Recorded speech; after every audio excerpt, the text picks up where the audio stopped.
कुंतापुर गांव में अशरफीलाल नाम का एक व्यापारी रहता था। अपने व्यापार के बल पर उसने अपार धन अर्जित किया, परंतु उसकी कंजूसी पूरे गांव में मशहूर थी। लोग उसे धनी तो कहते थे, पर साथ ही अत्यधिक मितव्ययी भी मानते थे। एक दिन अचानक अशरफीलाल को तेज बुखार आ गया।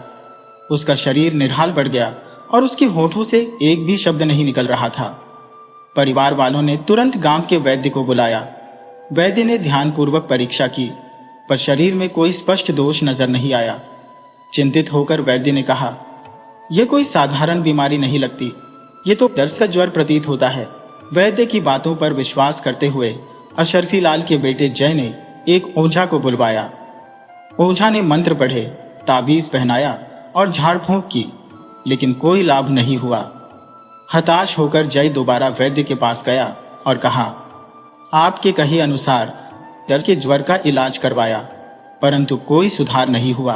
इस पर वैद्य मुस्कुराए और बोले, बेटा, दर्द का ज्वर केवल भूत प्रेत के कारण नहीं होता, यह किसी भयावह या अत्यधिक चिंता उत्पन्न करने वाली घटना से भी हो सकता है। कोई ऐसी बात जरूर घटी होगी जिसने तुम्हारे पिता को भीतर से झकझोर दिया होगा।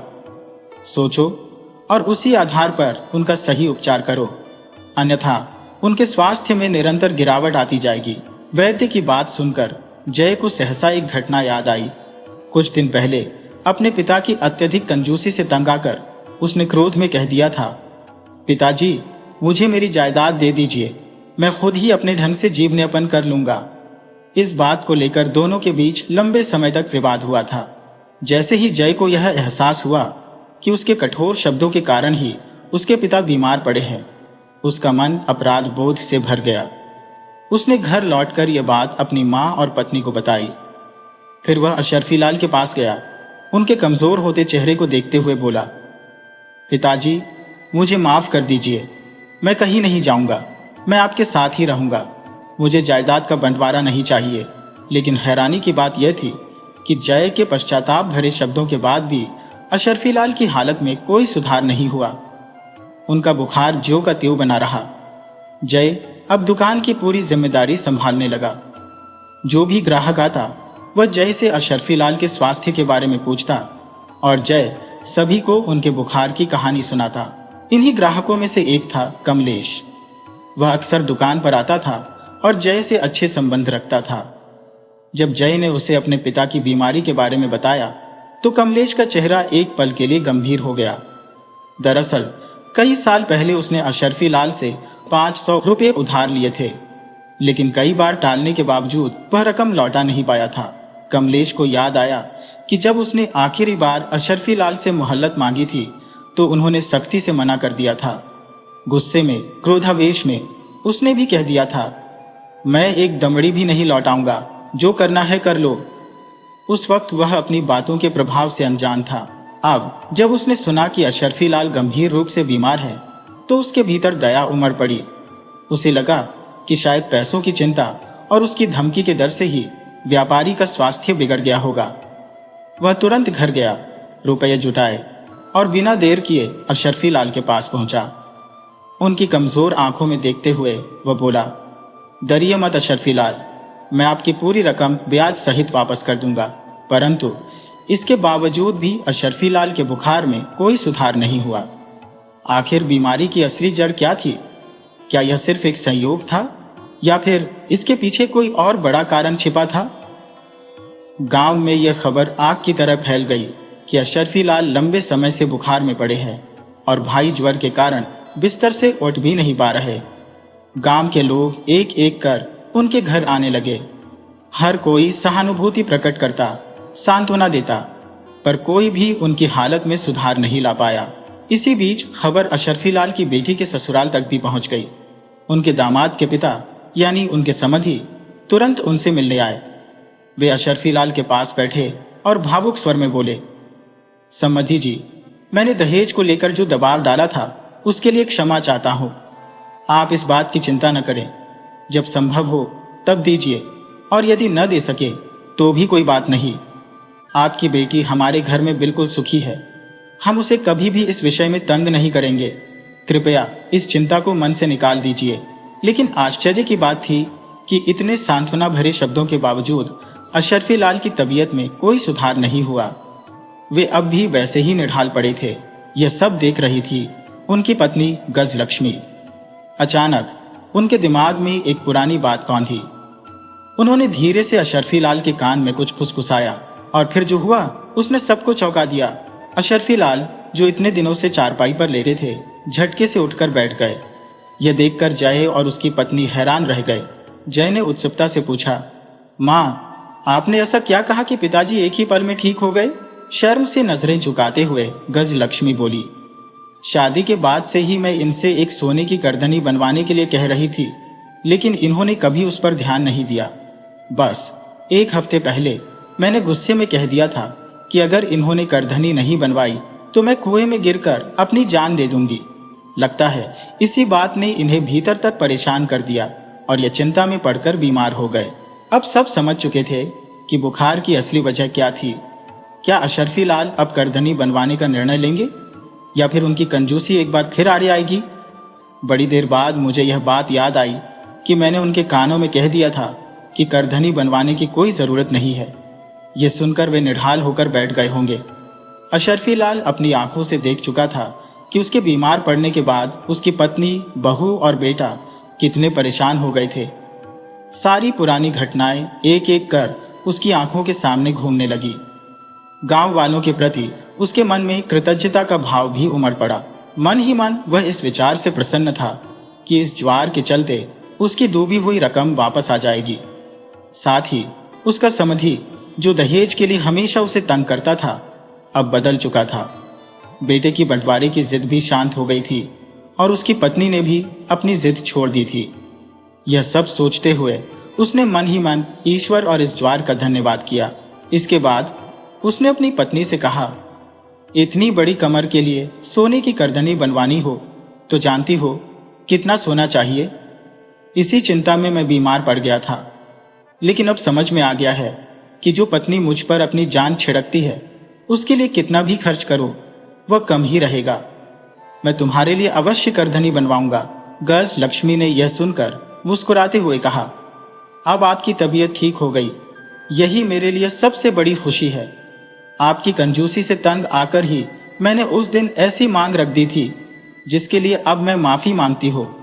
अब करधनी के लिए मेरा मोह नहीं रहा।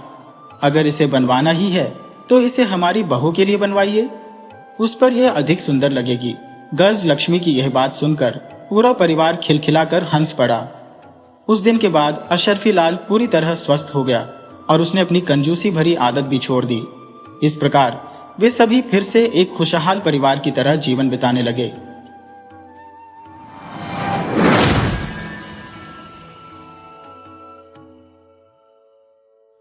एक गांव में महतो नाम का एक किसान रहता था। उसका एक पुत्र था गोकुल और उसकी बहू का नाम दुर्गा था। दुर्गा का एक भाई था बद्रीनाथ। पूरा परिवार एक साथ हंसी खुशी जीवन बिता रहा था। महतो के पास 4-5 सोने के कीमती कंगन थे। उसकी बहू दुर्गा हमेशा इन कंगनों को लालच भरी नजरों से देखती रहती थी। वह सोचती थी कि ये कंगन किसी दिन उसके हाथ लगेंगे। गोकुल भी इसी उम्मीद में था कि पिता के निधन के बाद वह इन कंगनों को बेचकर अपनी पत्नी के लिए नए गहने बनवा सकेगा। एक दिन महतो रोज की तरह अपने खेत पर गया। काम खत्म होने के बाद वह एक पेड़ के नीचे बैठ गया और किसी चिंता में डूबा रहा। शाम ढलते ढलते अंधेरा गहराने लगा और उसे साफ दिखाई देना बंद हो गया। घबराकर उसने चारों ओर देखा और जोर से पुकारा, कोई है? मुझे घर तक पहुंचा देगा? उसके खेत में कुछ दूरी पर बद्रीनाथ भी काम कर रहा था। उसने महतो की आवाज सुनी और तुरंत उसके मन में लालच आ गया। उसने एक चाल सोची और धीरे धीरे महतो के पास पहुंचा।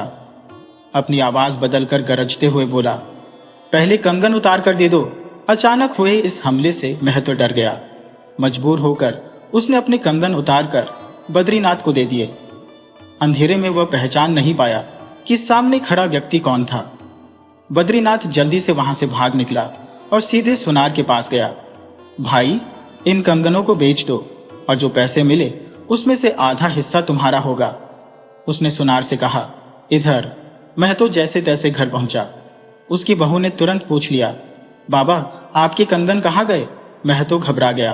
उसने सोचा, अगर मैं सच बता दूं कि कंगन चोरी हो गए हैं, तो मेरी बहू, जो इन्हीं की लालच में मेरी सेवा करती है, कहीं मेरी देखभाल ही न छोड़ दे। महतो ने चालाकी से खुद को संभालते हुए कहा, मैंने कंगन सुनार को दे दिया है, तुम्हारे लिए गहने बनवाने के लिए। यह सुनते ही दुर्गा की खुशी का ठिकाना न रहा। उसने उत्साह में आकर अपने ससुर के लिए तरह तरह के स्वादिष्ट व्यंजन बना दिए और प्रेम पूर्वक परोसने लगी।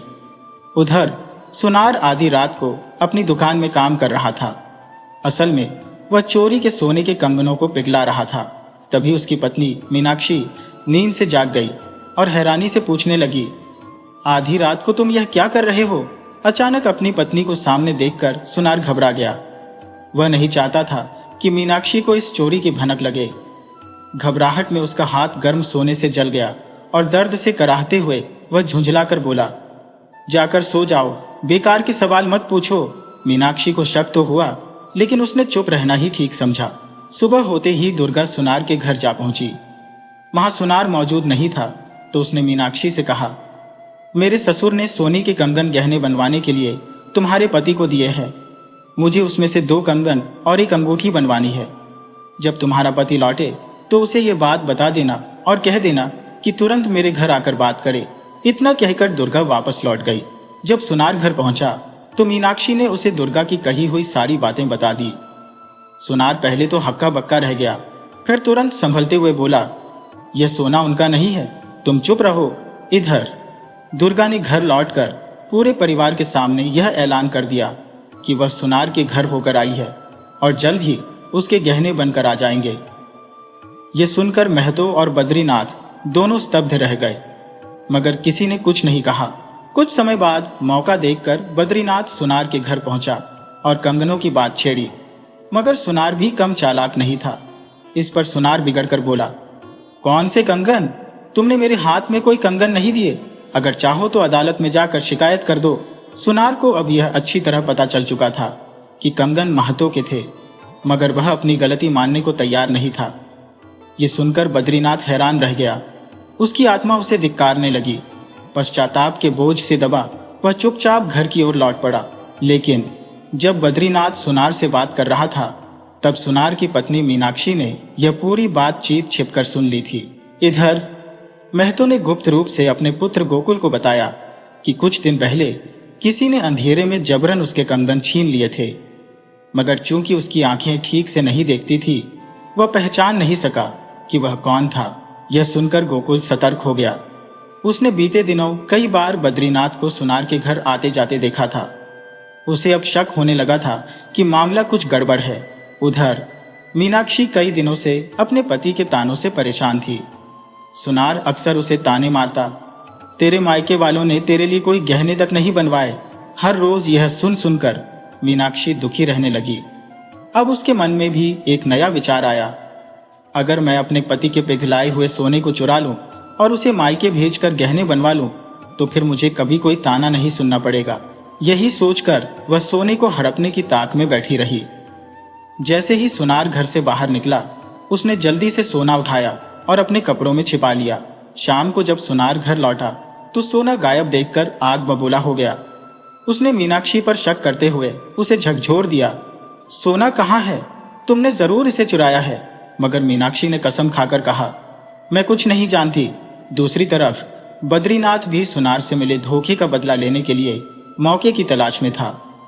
आधी रात को वह दबे पांव सुनार के घर पहुंचा और आंगन में एक पेड़ के नीचे छिपकर बैठ गया। उसकी आंखों में बदले की आग थी।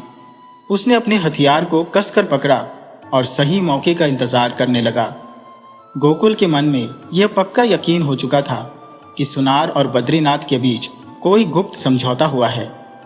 इसी कारण वह चुपचाप बद्रीनाथ की हर हरकत पर नजर रखे हुए था। जब उसने देखा कि बद्रीनाथ कहीं जा रहा है, तो वह भी दबे पांव उसके पीछे हो लिया और एक झाड़ी में छिपकर उसकी गतिविधियों को देखने लगा।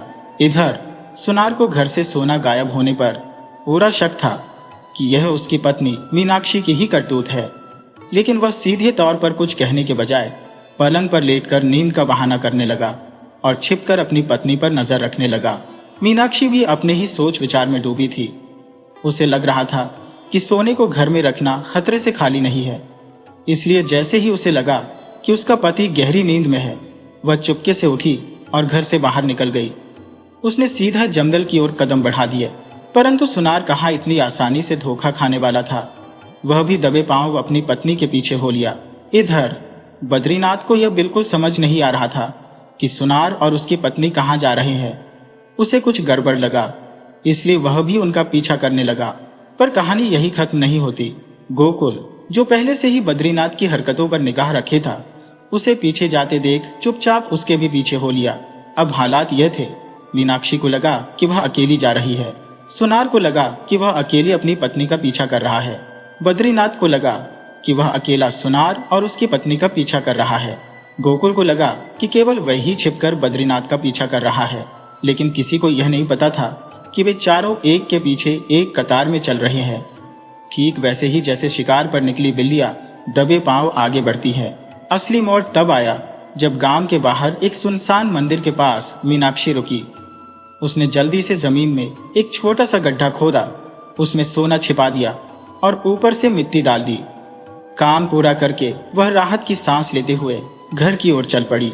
लेकिन उसकी नजरों के ओझल होते ही बाकी तीनों उस गड्ढे पर झपट पड़े। अब वहां सुनार, बद्रीनाथ और गोकुल आपस में भिड़ गए।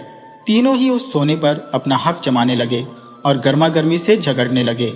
तभी अचानक एक भारी आवाज गूंजी, ठहर जाओ। तीनों ने चौंक कर पीछे देखा। उनके सामने एक लंबा चौड़ा आदमी खड़ा था।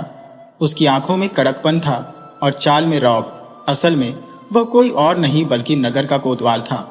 नगर में बढ़ती हुई चोरी की घटनाओं को देखते हुए वह भेष बदलकर रात को पहरा दे रहा था और आज इन चारों के गुप्त खेल का भांडा फूट चुका था। कोतवाल उन चारों को पकड़कर सीधे राजा के दरबार में ले गया। राजा के समक्ष खड़े होकर चारों ने अपनी अपनी कहानी सुनाई। हर कोई खुद को निर्दोष साबित करने में लगा था, मगर सच्चाई ज्यादा देर तक छिप नहीं सकती थी। राजा ने पूरी बात ध्यान से सुनी और फिर निर्णय सुनाया। सोना चुराने के अपराध में बद्रीनाथ को कड़ा दंड दिया गया। इस चोरी में उसका साथ देने और धोखा देने वाले सुनार को भी दंडित किया गया। महतो को उसका सोना वापस दिलाया गया। कुछ समय बीतते ही दुर्गा ने उस सोने से अपने लिए सुंदर गहने बनवा लिए। अब महतो, गोकुल और उनकी बहू दुर्गा एक बार फिर अपने सुखी परिवार के साथ शांतिपूर्ण जीवन बिताने लगे।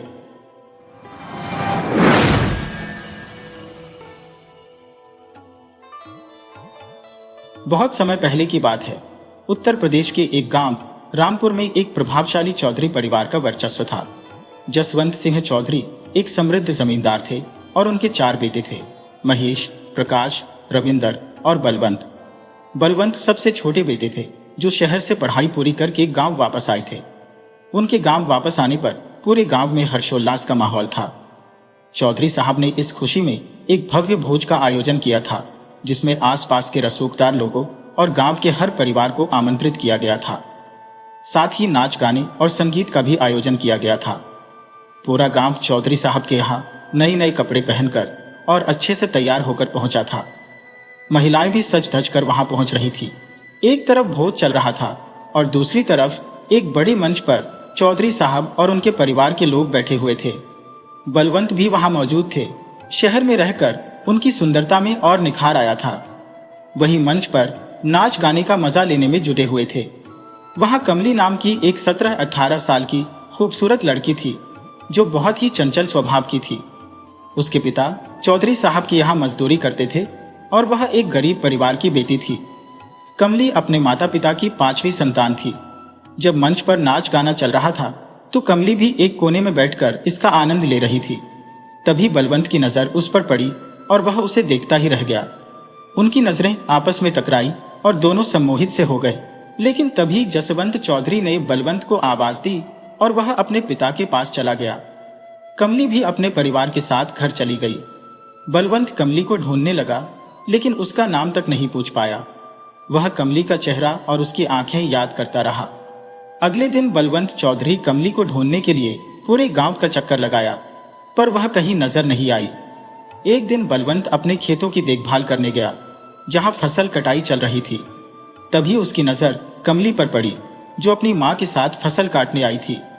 बलवंत ने सभी मजदूरों से उनका हालचाल पूछा और कमली का नाम जानने के बाद उससे मिलने के बहाने खेतों में जाने लगा।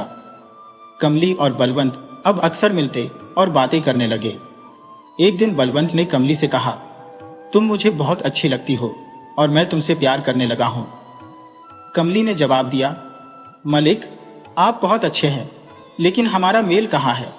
मैं एक गरीब घर की लड़की हूं और हमारी जाति भी अलग है।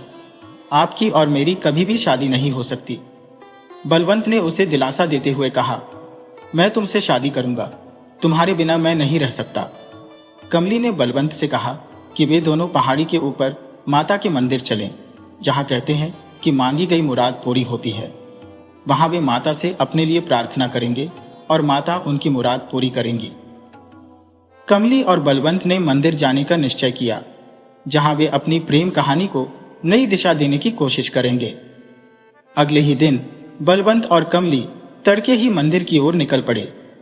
वे संकरी पगडंडियों से होकर आगे बढ़ते रहे। मंदिर के रास्ते में एक निर्मल नदी आई, जिसे उन्होंने दोनों किनारों से पार किया। फिर पहाड़ी की ऊंचाइयों को चढ़कर वे मंदिर तक पहुंचे, माता के दर्शन किए और एक दूसरे का साथ मांग लिया। मंदिर के पास ही एक कुटिया थी, जहां एक साधु ध्यान मग्न बैठे थे।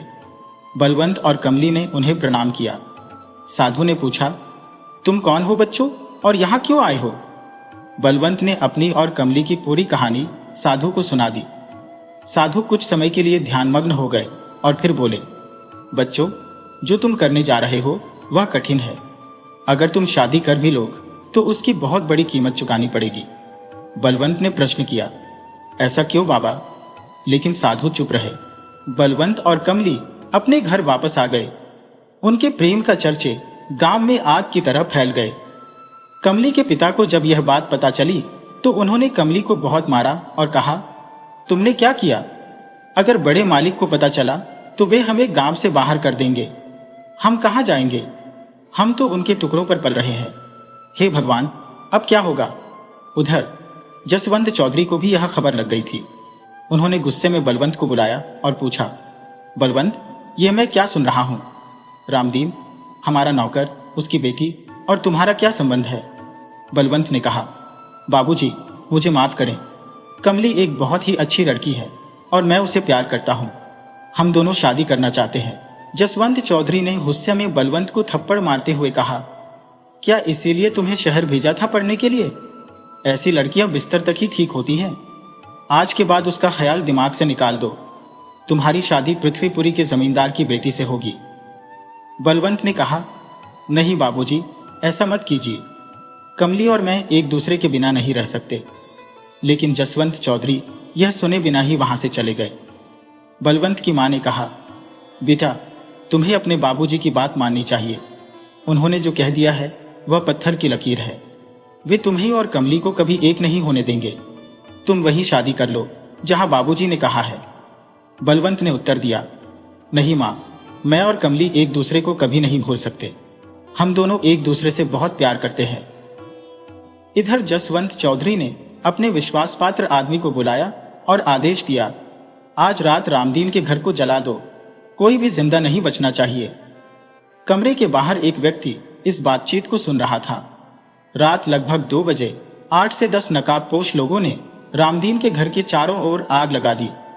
रामदीन का घर धधकता हुआ जल चुका था और नकाबपोश लोग वहां से चले गए। उधर नदी के पास पगडंडी पर रामदीन और उसका परिवार चल रहे थे। रामदीन ने कहा, अच्छा हुआ मालिक रविंद्र चौधरी जी ने हमें समय से घर से निकलवा दिया और हमारी जान बचा ली। रविंद्र चौधरी जसवंत चौधरी का तीसरा बेटा और बलवंत का बड़ा भाई था।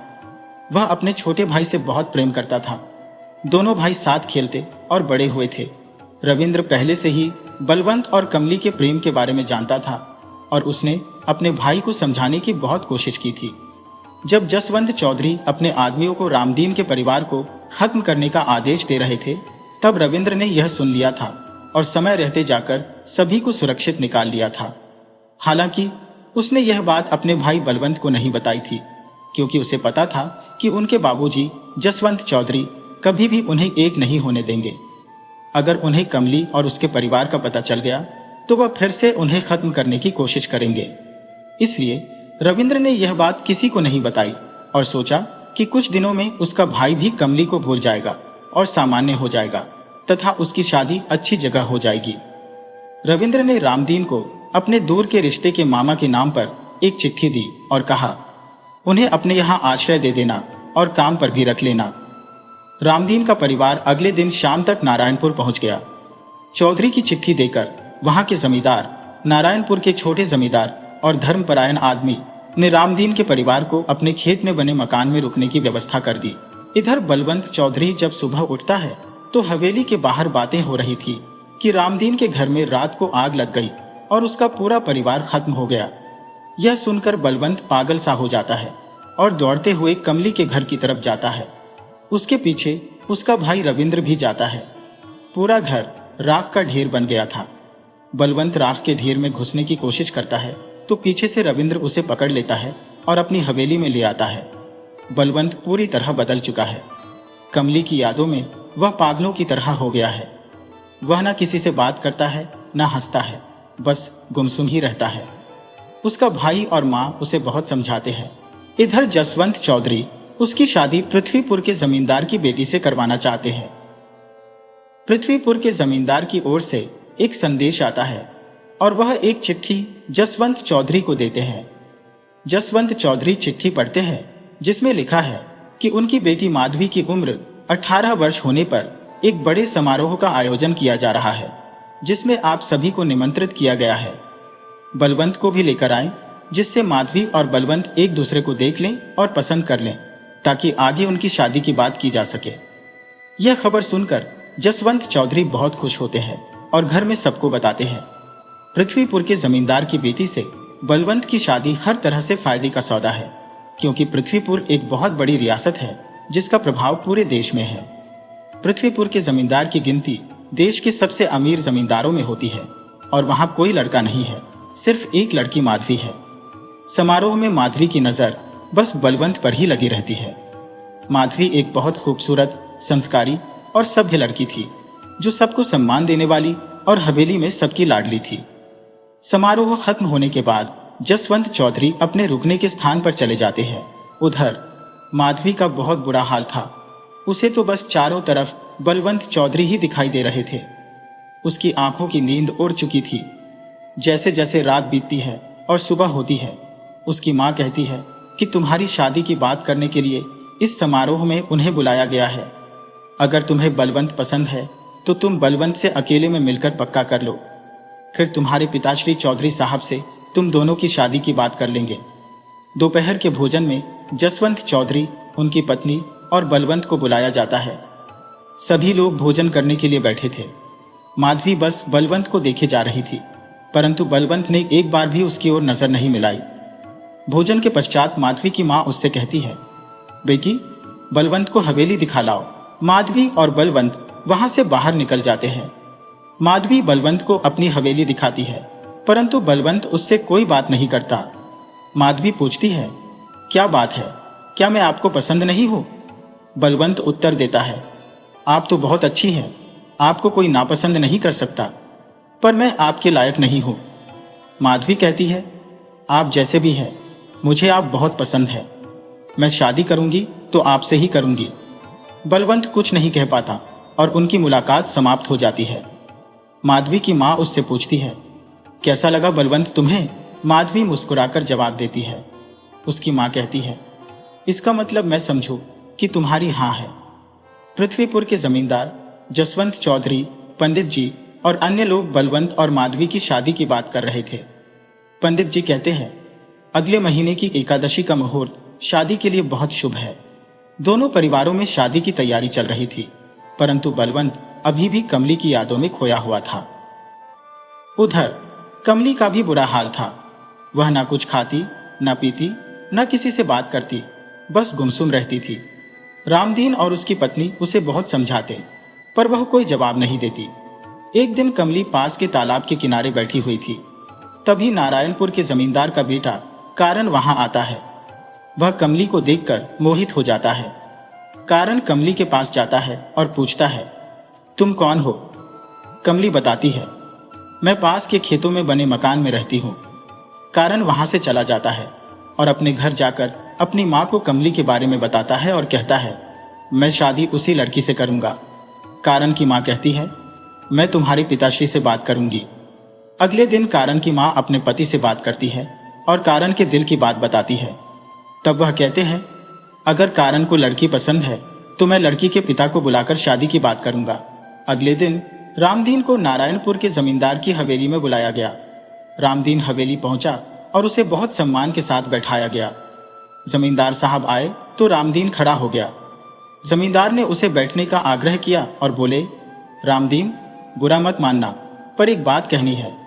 रामदीन ने कहा, जी मलिक, आप हमारे अन्नदाता हैं, कहिए। एक नहीं, 1000 बातें कहिए। जमींदार साहब ने कहा, मैं तुम्हारी बेटी को अपनी हवेली की बहू बनाना चाहता हूं, अगर तुम्हें कोई आपत्ति न हो। रामदीन ने कहा, मलिक, मुझे कोई आपत्ति कैसे हो सकती है? यह तो मेरे और मेरी बेटी के लिए सौभाग्य की बात होगी। पर मैं एक छोटी जाति का आदमी हूं और आप राजा सोल्जर कहां, गंगू तेली कहां?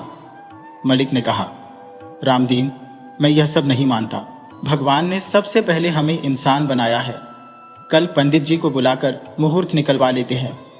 रामदीन बहुत खुश होकर घर लौटता है और अपनी पत्नी और बच्चों को खुशखबरी सुनाता है कि उनके मलिक ने उनकी बेटी कमली का रिश्ता अपने बेटे कारण से तय कर दिया है। यह सुनकर कमली के आंखों में आंसू आ जाते हैं। वह कहती है, बापू, ये आपने क्या किया? आप जानते हैं कि मैं चौधरी मलिक की अमानत हूं। मैं उनके अलावा किसी और के बारे में सोच भी नहीं सकती। आप इस रिश्ते को मना कर दें।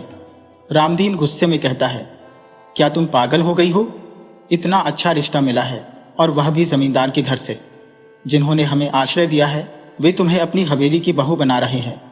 अब तुम्हारी एक नहीं सुनूंगा। अगर तुमने शादी से इनकार किया तो मेरा मरा मुंह देखोगी। कमली का रो रो कर बुरा हाल था। वह सोचती है कि किसी तरह यह खबर बलवंत चौधरी तक पहुंच जाए, पर उसे कोई रास्ता नहीं सूझता। अगले दिन कमली तालाब के किनारे बैठी हुई थी। तभी अर्जुन वहां आता है और कमली के पास बैठ जाता है। वह पूछता है, कैसी हो कमली? यहां कैसे बैठी हो? कमली कोई जवाब नहीं देती। कारण फिर बोलता है, कमली, हमारी शादी होने वाली है और तुम मुझसे कोई बात नहीं कर रही हो। यह रूखापन क्यों है? अगर कोई समस्या है तो मुझे बताओ, मैं तुम्हारी मदद करूंगा। वह कमली का हाथ पकड़ लेता है और उसकी आंखों में आंखें डालकर फिर पूछता है, कमली, एक दोस्त के नाते ही बता दो। इतने में कमली की आंखों से आंसू बहने लगते हैं और वह जोर जोर से रोने लगती है। कुछ देर बाद जब वह चुप होती है तो कहती है, मलिक, मैं अपना दिल पहले से किसी को दे चुकी हूं और मैं उनके सिवा किसी और को अपना नहीं सकती। वह भी मुझे ढूंढ रहे होंगे, बस उनका इंतजार है मुझे। कारण कहता है, इतनी सी बात, तो तुम्हारी शादी तुम्हारी इच्छा के बिना नहीं होगी। तुम्हारा प्यार तुम्हें जरूर मिलेगा। जब तक मैं तुम दोनों की शादी नहीं करवा देता चैन से नहीं बैठूंगा। यह मेरा तुमसे वादा है। कमली कहती है, अगर मेरी शादी तुमसे नहीं हो रही है तो क्या तुम मेरा एक अच्छा दोस्त बन सकती हो? अब तो यह बता दो कि वह खुशनसीब कौन है। तब कमली कहती है, वह रामपुर के चौधरी बलवंत जी हैं।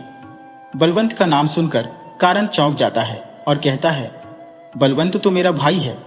1-2 दिन में ही रामपुर जाकर उससे मिलता हूं और उसे तुम्हारे पास लेकर आता हूं। अब तो खुश होना कमली। कमली कहती है, हाँ मलिक, अब मैं बहुत खुश हूं। इधर रामपुर में बलवंत और माधवी की शादी की तैयारी पूरे जोर शोर से चल रही थी, क्योंकि 3 दिन बाद उनका विवाह होने वाला था। अगले दिन कारण अपने घोड़े पर सवार होकर रामपुर के लिए रवाना होता है। रामपुर से पहले एक पहाड़ी पर स्थित मंदिर दिखता है तो वह दर्शन के लिए वहां चला जाता है।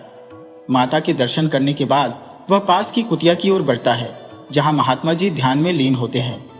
महात्मा जी को प्रणाम करके जब वह आगे बढ़ने को होता है तो महात्मा जी उसे रोकते हैं और कहते हैं, रुको बेटा। महात्मा जी कहते हैं, बेटा, तुम जिस काम के लिए जा रहे हो वह कार्य निस्संदेह करो तो सभी के लिए कल्याणकारी होगा। कारण जवाब देता है, बाबा जी, मैंने वादा किया है और वह कार्य मुझे हर हाल में करना ही है। प्रणाम करके वह वहां से आगे बढ़ जाता है। थोड़ी देर में वह रामपुर पहुंचता है और हवेली में प्रवेश करता है। वहां सभी लोगों से मिलकर वह बलवंत के कमरे में जाता है। बलवंत गुमसुम बैठा होता है, लेकिन कारण को देखते ही उसे गले लगाकर रोने लगता है। कारण उसे सांत्वना देता है और बताता है कि कमलेश जीवित है और आज भी उसका इंतजार कर रही है। बलवंत कहता है, दोस्त, मुझे कमली के पास ले चलो, मैं उसके बिना नहीं जी सकता। इतने में रविंद्र चौधरी वहां आ जाते हैं और सारी बातें सुन लेते हैं। रविंद्र से बलवंत कहता है, आपको पता है कि मेरी कमली जीवित है और मेरा इंतजार कर रही है। रविंद्र कहते हैं, छोटे, मुझे सब पता है, और पूरी कहानी सुनाते हैं कि कैसे उन्होंने कमली और उसके परिवार को वहां से बाहर निकाला था। बलवंत कहता है, भैया, मुझे कमली के पास जाना है। रविंद्र कहते हैं, छोटे, यह अभी संभव नहीं है। 2 दिन बाद तुम्हारी शादी है और तुम हवेली से बाहर भी नहीं निकल सकते। अगर बाबूजी को पता चल गया कि कमली और उसका परिवार जिंदा है तो वह उन्हें जिंदा नहीं छोड़ेंगे। बलवंत कहता है, भैया, फिर क्या करें? मैं कमली के बिना जीवित नहीं रह पाऊंगा। रविंद्र सोचते हुए कहते हैं, एक रास्ता है जिससे तुम कमली के पास पहुंच सकते हो और यह शादी भी नहीं रुकेगी। बलवंत और रविंद्र आपस में बातें कर रहे होते हैं। कारण कहता है, मैं पृथ्वीपुर जाऊंगा और माधवी से बात करूंगा। बलवंत कहता है, मेरे भाई, मेरे दोस्त, मैं कोई भी कीमत चुकाने को तैयार हूं ताकि तुम और कमली मिल सको। मुझ पर यकीन रखो। रविंद्र चौधरी भी कहते हैं, माधवी से मिलना और उसे समझाना इतना आसान नहीं है। हो सकता है कि तुम्हें उससे मिलने ही ना दे। एक काम कर सकते हो, वहां जाकर कहना कि बलवंत चौधरी का संदेश लेकर आया हूं। हो सकता है कि फिर तुम माधवी से मिल पाओ। रविंद्र जो अपने संग का कारण को बताते हैं तो कारण कहता है, भाई साहब, आप मुझ पर विश्वास करो, मैं यह काम किसी भी कीमत पर करके आऊंगा। इतने में जसवंत चौधरी कमरे में प्रवेश करते हैं और कारण चुप हो जाता है। जसवंत चौधरी रविंद्र से कहते हैं, तुम यहां बैठे हो, बाहर कितने मेहमान आए हुए हैं। विजयगढ़ से राजा साहब आए हैं, उनका स्वागत करो। वे विदेश जा रहे हैं, इसलिए शादी में नहीं आ पाएंगे, पहले ही आए हैं। रविंद्र चौधरी वहां से उठकर चले जाते हैं। कारण कहता है, मुझे भी निकलना चाहिए पृथ्वीपुर के लिए। वह वहां से निकलता है और घोड़े पर सवार होकर पृथ्वीपुर के लिए रवाना हो जाता है। शाम तक वह पृथ्वीपुर पहुंच जाता है। हवेली के पास घोड़ा रोककर कारण जमींदार की हवेली के दरवाजे पर खड़े दास से कहता है, मैं चौधरी बलवंत का संदेश लाया हूं माधवी के लिए, अंदर जाकर बता दो। दरबान हवेली में प्रवेश करता है और कुछ समय बाद लौटकर कहता है, आप अंदर चलिए। कारण को एक कमरे में बैठाया जाता है। थोड़ी देर बाद माधवी आती है, अभिवादन करती है और पूछती है, चौधरी साहब का क्या संदेश है? कारण कहता है, माधवी जी, बलवंत बहुत व्यथित है। वह आपको दुखी नहीं करना चाहते, पर उनके पास और कोई मार्ग नहीं है। वह आपका अत्यंत सम्मान करते हैं। माधवी कहती है, सीधे सीधे बताइए, बात क्या है? फिर कारण बलवंत और कमली की प्रेम कथा सुनाता है और कहता है, यदि कमली और बलवंत एक नहीं हुए तो वे जीवित नहीं रह पाएंगे।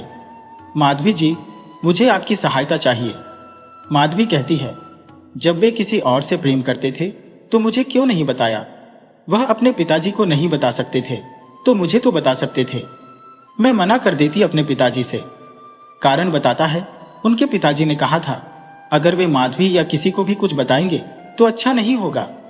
माधवी बोलती है, कल मेरी शादी बलवंत चौधरी से है और तुम आज कह रहे हो कि बलवंत चौधरी किसी और से प्रेम करते हैं। मेरे और मेरे परिवार की प्रतिष्ठा का क्या होगा? तब कारण कहता है, माधवी जी, मेरी शादी भी कमली से पक्की हो चुकी थी।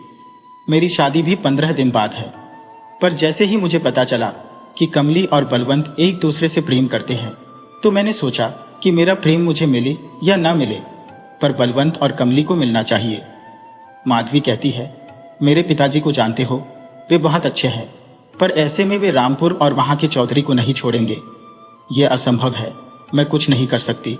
कारण, पृथ्वीपुर बारात तो आएगी, शादी भी होगी कल ही। जरूरी नहीं कि शादी बलवंत चौधरी से हो। बाकी का देख लो कारण, क्या करना है? और उठकर कमरे से बाहर चली जाती है। माधवी के शब्दों से कारण सोच में पड़ जाता है और वहां से निकलकर अपने घोड़े पर सवार होकर रवाना हो जाता है। चलते चलते रामपुर पहुंचता है। वहां बलवंत उसका इंतजार कर रहा होता है। कारण के पहुंचते ही बलवंत अधीर होकर पूछता है, क्या हुआ पृथ्वीपुर में? माधवी ने क्या कहा? कारण कहता है, भाई, तुम परेशान ना हो, तुम्हारा काम हो गया। तुम्हारी शादी कमली से ही होगी, और हां, किसी से कुछ मत बोलना। कल बारात भी जाएगी और शादी भी होगी पृथ्वीपुर में। रामपुर में चौधरी की हवेली में शादी की तैयारी पूरी हो चुकी है। सुबह बारात बड़े धूमधाम से पृथ्वीपुर के लिए निकलती है। चौधरी जसवंत सिंह बहुत खुश है। उनके बेटे का विवाह बहुत बड़ी जमींदार के यहाँ होने जा रहा है।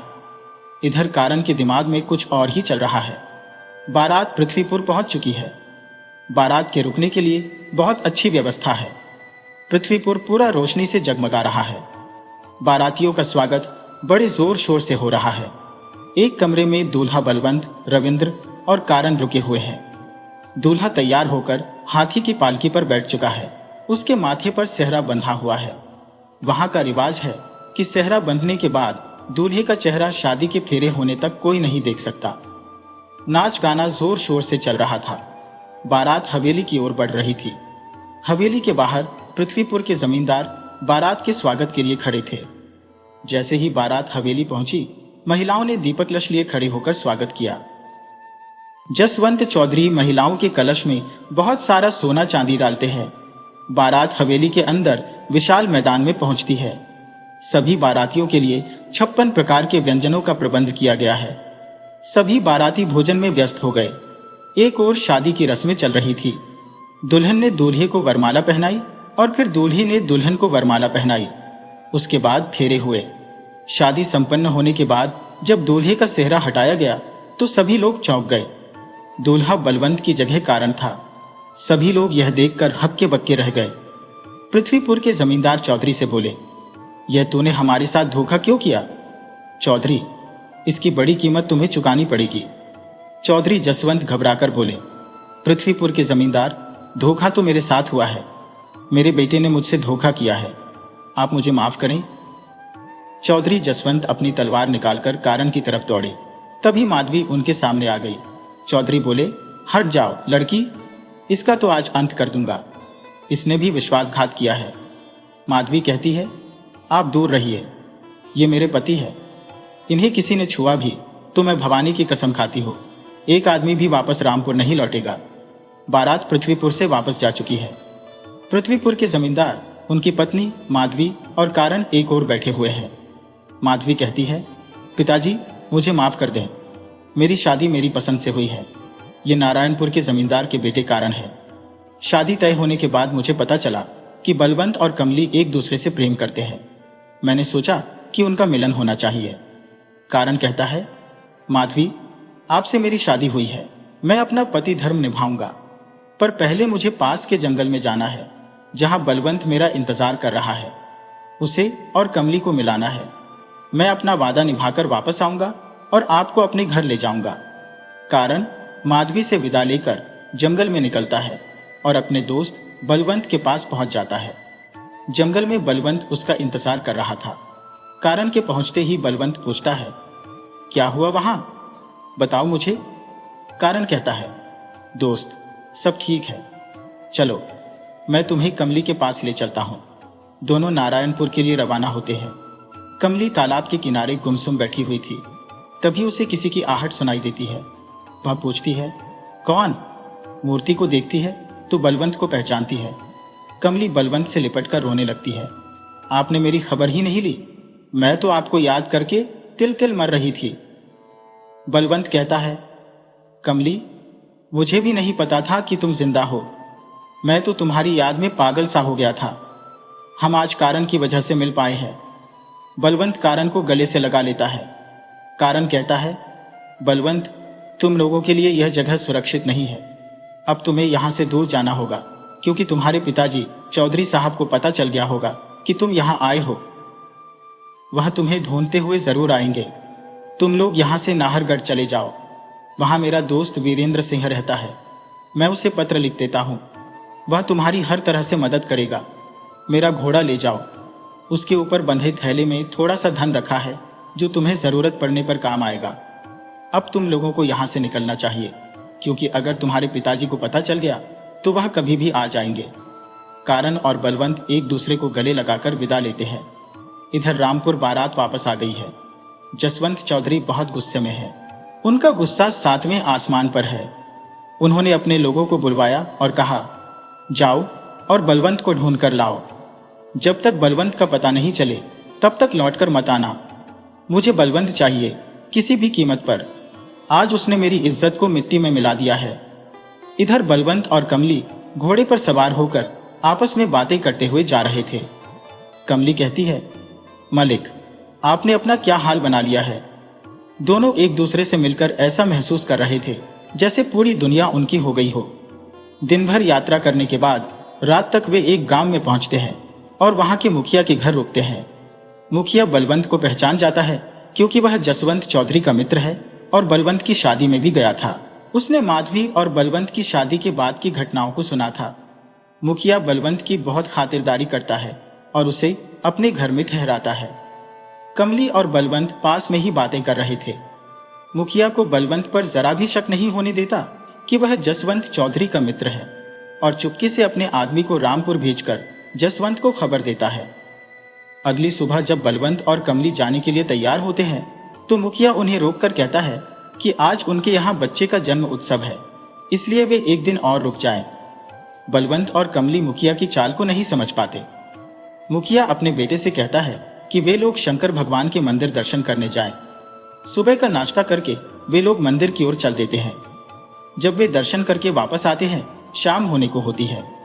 मुखिया के घर पर कुछ घोड़े नजर आते हैं, जिनमें से एक जसवंत चौधरी का घोड़ा था। बलवंत तुरंत समझ जाता है। बलवंत और कमली तेजी से एक ही घोड़े पर बैठकर मुखिया के बेटे से कहते हैं, कमली के गले की माला मंदिर के पास गिर गई है, हम उसे लेकर आते हैं। और फिर विपरीत दिशा में घोड़े को दौड़ा देते हैं। उधर मुखिया का बेटा घर के अंदर आता है और मुखिया उससे पूछता है कि वे लोग कहाँ हैं। लड़का माला वाली बात बताता है और पास में छिपा हुआ जसवंत चौधरी सब समझ जाता है। वह अपने आदमियों को कहता है, सब लोग जल्दी बाहर आओ और बलवंत का पीछा करो। चौधरी और उसके लोग उसी दिशा की ओर घोड़ा दौड़ाते हैं जिस दिशा में बलवंत और कमली गए थे। आगे जाकर जसवंत कहता है कि यहाँ से अलग अलग रास्ते हैं, इसलिए 3-4 ग्रुपों में बढ़ जाओ और अलग अलग दिशाओं में जाओ। बलवंत और कमली घोड़े से भागते हुए एक जंगल में चले जाते हैं। चौधरी और उसके आदमी भी पीछा करते हुए जंगल में घुस जाते हैं। अंधेरा होते होते बलवंत और कमली एक पेड़ के नीचे रुक जाते हैं। उनका घोड़ा थक गया था और उन्हें भी भूख प्यास लगने लगी थी। कमली को डर लग रहा था और वह बलवंत से चिपकी हुई थी। उसकी दिल की धड़कनें तेज हो रही थी।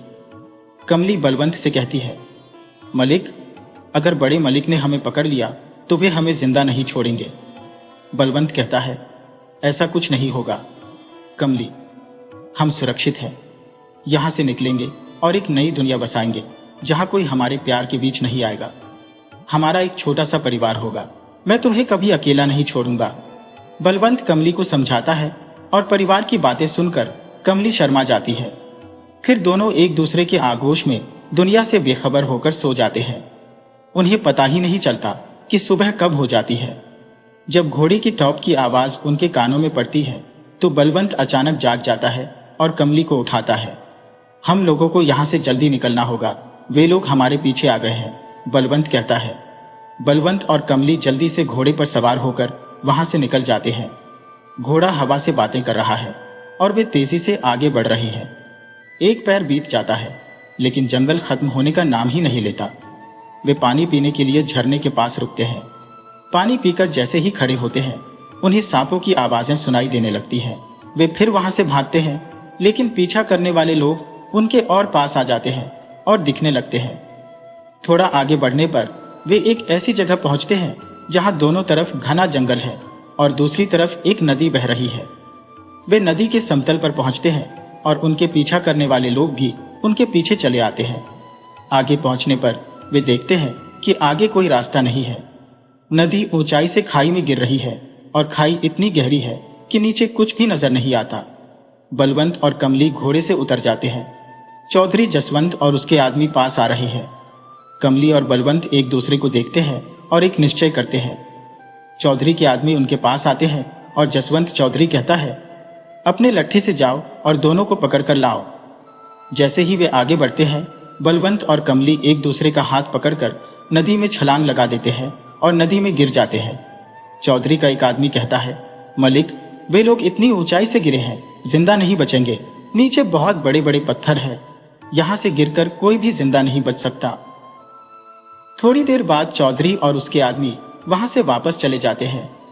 उधर बलवंत और कमली जब नदी में कूदते हैं तो वे लोग नदी के किनारे बहते हुए जाते हैं और झाड़ियों में फंस जाते हैं। किसी ने सही कहा है, जाको राखे सैया, मार सके न कोई। झाड़ियों में फंसे हुए वे नीचे नहीं गिरते।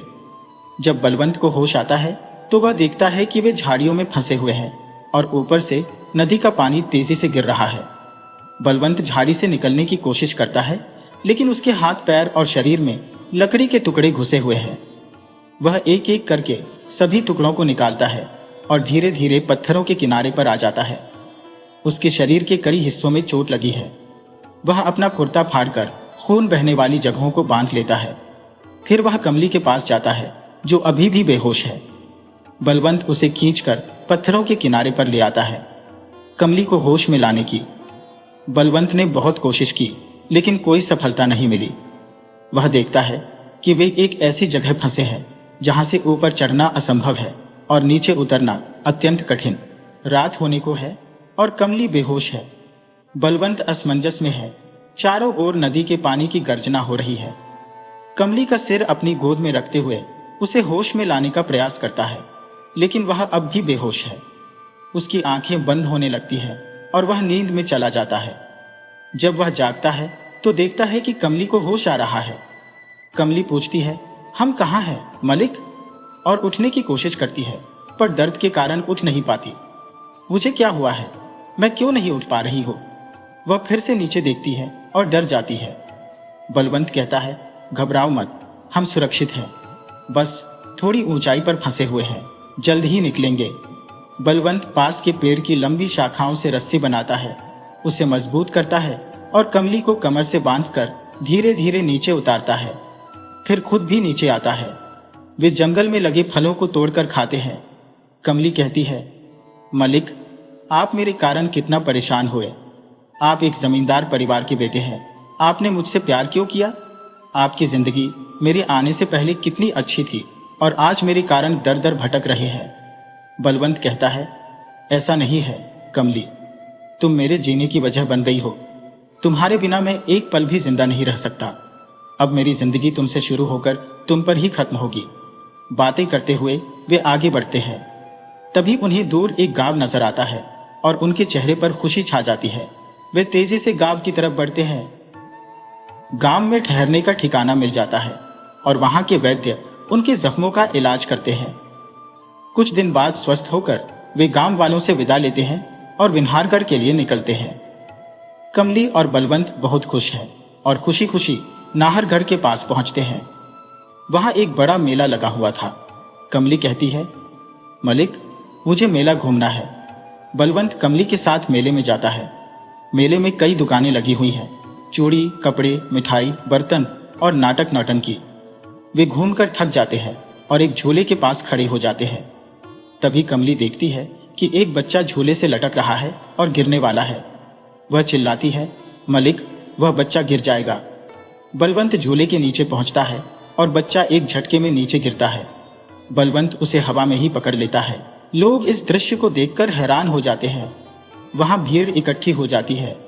बच्चे की मां बलवंत के पास आकर कहती है, आपने हम पर बहुत बड़ा एहसान किया है। हम आपका उपकार नहीं भूलेंगे। हम नाहरगढ़ के जमींदार के घर से हैं। कृपया हमारे साथ घर चलें और हमें सेवा का अवसर दें। बलवंत कमली से इशारों में पूछता है कि क्या करना है।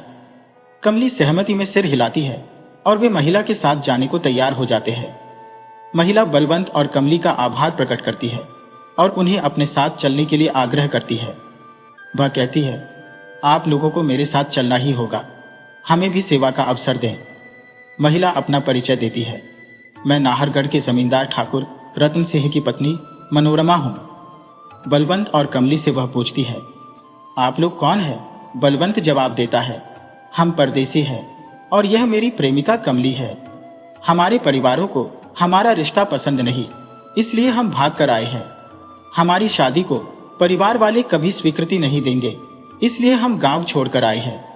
मनोरमा कहती है, आप लोग चिंता मत कीजिए, आप लोग यहाँ सुरक्षित हैं।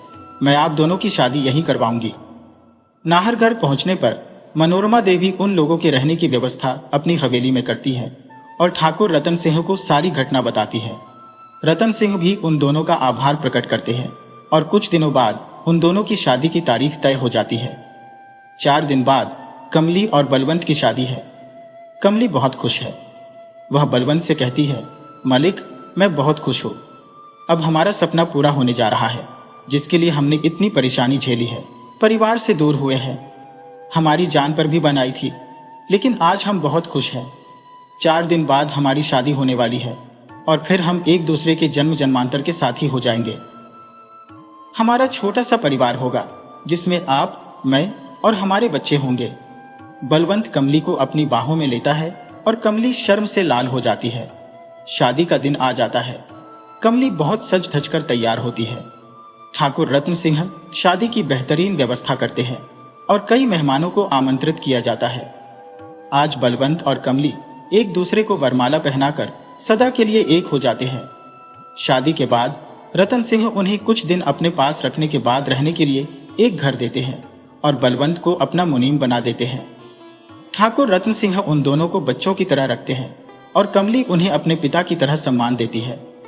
कमली पूजा पाठ में बहुत विश्वास रखती थी। वह बहुत से व्रत रखती है और अपना अधिकतर समय पूजा में लगाती है। बलवंत और कमली की जिंदगी खुशी से चल रही है। फिर एक और खुशी का समय आता है जब कमली गर्भवती होती है। बलवंत कमली का और अधिक ध्यान रखता है। कुछ समय बाद कमली एक स्वस्थ सुंदर बच्ची को जन्म देती है। बच्ची धीरे धीरे बड़ी होती है और उसकी शरारतें बलवंत और कमली को प्रसन्नता से भर देती है। वे अपनी बेटी को पाकर बहुत खुश होते हैं। उसकी चंचलता और शरारतें उनका मन मोह लेती है। लेकिन कहते हैं कि समय हमेशा एक सा नहीं रहता। बलवंत और कमली के साथ भी यही हुआ। कमली की तबीयत अचानक बिगड़ी और बलवंत ने अथक प्रयास से दूर दराज के वैद्यों को बुलवाकर इलाज करवाया, पर उसे कोई राहत नहीं मिली। अंततः कमली अपनी 7 साल की बेटी को छोड़कर इस संसार से विदा हो गई।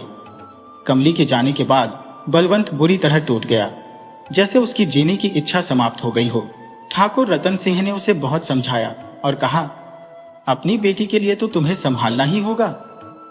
ठाकुर साहब की बात बलवंत की कुछ समझ में आई और उसने सामान्य जीवन जीने की कोशिश शुरू की, परंतु कमली की यादें उसके दिलो दिमाग से मिटती नहीं थी। बलवंत अपने काम पर जाने लगा और उसकी बेटी घर का काम करने लगी। जब कमली की अचानक मृत्यु हुई, तब उसकी आत्मा को यमदूत लेकर गए, लेकिन कमली की आत्मा भी बलवंत और अपनी बेटी को छोड़ने को तैयार नहीं थी। उसकी आत्मा भी अत्यंत दुखी थी। यमदूत उसकी आत्मा को यमलोक ले गए। यमराज कमली की आत्मा की स्थिति देखकर बोले, बेटी, मैं तुम्हारा दर्द समझ सकता हूं, पर हम सभी सृष्टि के जीवन चक्र से बंधे हुए हैं। हमारे भी कुछ नियम कायदे हैं। मैं तुम्हें पूरी तरह पृथ्वी पर तो नहीं भेज सकता, पर तुम्हारे लिए इतना कर सकता हूं कि तुम अपना पुराना शरीर लेकर अपनी बेटी के पास जा सकती हो, पर कुछ शर्तों के साथ। कमली ने पूछा, यह शर्तें क्या होंगी? तब यमराज ने बताया, तुम सूर्य निकलने के बाद से सूर्यास्त तक अपनी बेटी के पास रह सकती हो। तुम अपने पति को स्पर्श नहीं करोगी। तुम अपने घर और अपनी बेटी के पास के अलावा कहीं नहीं जा सकोगी। तुम अपना कोई भी वस्त्र वहां नहीं छोड़ सकती। अगर कोई भी वस्त्र वहां रह गया तो फिर वापस यहां नहीं आ पाओगी। अगर तुम्हारे पति ने तुम्हें स्पर्श किया और फिर संबंध बनाया तो तुम सोचने समझने की शक्ति खो दोगी और फिर हम जैसा कहेंगे वैसा करोगी। अगर ये शर्तें मंजूर हो तो तुम जा सकती हो अपनी बेटी से मिलने। कमली ने सोच विचार के बाद यमराज की सभी शर्तें मान ली। फिर यमराज ने उसे उसकी बेटी के पास भेज दिया। बेटी जब मां को देखती है तो उसके गले लग जाती है और बहुत खुश हो जाती है। दिन में बलवंत घर पर नहीं होता, वह ठाकुर के यहाँ काम पर जाता है और कमली को अपनी बेटी के साथ समय बिताने का पूरा मौका मिलता है। रात होने से पहले कमली यमलोक लौट जाती है। बच्ची भी अब बहुत खुश रहने लगी। घर का सारा काम, चाहे वह चक्की से आटा पीसना हो, खाना बनाना हो, झाड़ू पोछा, बर्तन साफ करना हो, सब कमली आकर कर जाती है। बलवंत जब घर आता है तो देखता है कि घर के सारे काम अच्छे से हो रहे हैं और उसे बना बनाया खाना भी मिल जाता है। बलवंत ने अपनी बेटी से पूछा, बेटी, तुम इतना सारा काम अकेले कैसे कर लेती हो? तब उसकी बेटी कहती है, पिताजी, मैं थोड़े ही करती हूँ, यह सब माँ आकर करती है, वही सारे काम करके जाती है। बलवंत सोच में पड़ जाता है। अगले दिन बलवंत बीमारी का बहाना बनाकर घर में आराम करता है। तभी कमली घर के कामकाज में जुट जाती है। वह सारा काम निपटाकर अपनी बेटी से विदा लेकर जाने को होती है। तभी पीछे से बलवंत उसकी ओढ़नी खींच लेता है। कमली मुड़कर देखती है तो बलवंत खड़ा होता है। वह कहती है, मलिक, मुझे मेरी ओढ़नी वापस दे दो, नहीं तो अनर्थ हो जाएगा। बलवंत उसकी बात नहीं मानता और कमली वहीं रह जाती है, क्योंकि ओढ़नी के बिना वह वापस नहीं जा सकती। धीरे धीरे बलवंत और कमली पहले जैसे साथ रहने लगते हैं। कुछ समय बाद कमली फिर से मां बनती है और एक स्वस्थ पुत्र को जन्म देती है। वह बेटा धीरे धीरे बड़ा होता है और उसकी शादी तय हो जाती है। जब शादी का दिन आता है तो कमली बलवंत से कहती है, मलिक, आज हमारे बेटे की शादी है, मैं बहुत खुश हूं। बलवंत सोचता है, इतने वर्षों से वह कहीं नहीं गई, अब क्या जाएगी, इसलिए वह कमली को उसकी ओढ़नी दे देता है। कमली बहुत खुश होकर नाचने लगती है, लेकिन अचानक उसकी आत्मा और शरीर में परिवर्तन आ जाता है। वह कहती है, बलवंत चौधरी, तुमने एक आत्मा के साथ वह सब कुछ किया जो तुम्हें नहीं करना चाहिए था। तुम माफी के लायक नहीं हो। आत्मा बनी कमली बलवंत चौधरी को श्राप देती है, तुमने मुझे बंदी बनाया, इसलिए मैं तुम्हें श्राप देती हूँ कि आज से तुम्हारे खानदान में कोई भी व्यक्ति विधुर नहीं होगा। सबसे पहले मृत्यु आदमियों की होगी, औरतों की मृत्यु बाद में होगी। तब से चौधरी परिवार को यह श्राप मिल गया और वह एक श्रापित खानदान के नाम से जाना जाने लगा।